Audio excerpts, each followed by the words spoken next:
Philippe Coé, vous êtes directeur Europe, Moyen-Orient, Afrique pour le groupe Manitowoc. Quelle est l'activité de votre groupe en France actuellement?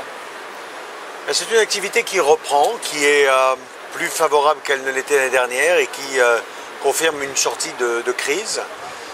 Pour autant, c'est une sortie qui n'est pas, je dirais, sans un certain nombre de défis.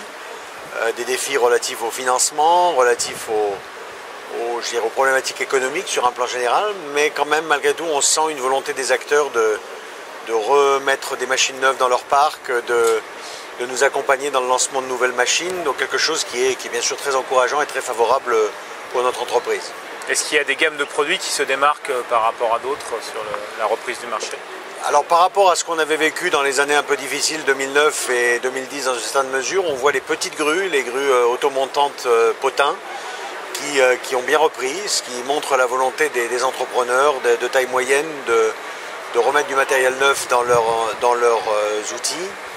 Les grands acteurs, les grandes boîtes de BTP, les Bouygues, Vinci, Eiffage, Léon Gross sont des sociétés qui, elles aussi, voient l'avenir avec un peu plus de clarté et qui donc n'hésitent pas à renouveler leur parc ou à faire rentrer dans leur parc des machines nouvelles qui offrent de fonctionnalités complémentaires.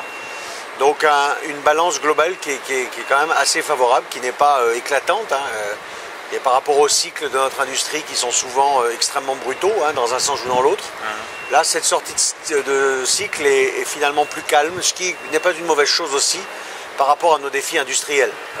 Parce que bien sûr, nos usines ont besoin de retrouver, je dirais, de la croissance de manière un petit peu raisonnée pour pouvoir le faire dans un souci de qualité, de performance générale. D'accord. Sur les JDL, vous présentez des nouveaux produits. Oui, nous présentons la MDT 248, qui est une nouvelle grue Potain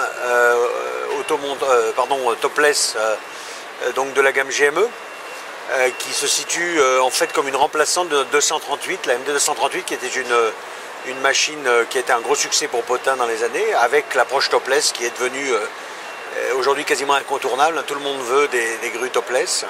Cette 248, elle offre un très bon compromis, elle est positionnée au milieu de notre gamme et nous lui voyons un bon avenir. Nous avons déjà pu placer un grand nombre de ces machines dans les différents partenaires que nous avons de Potain, aussi bien en France qu'à l'étranger.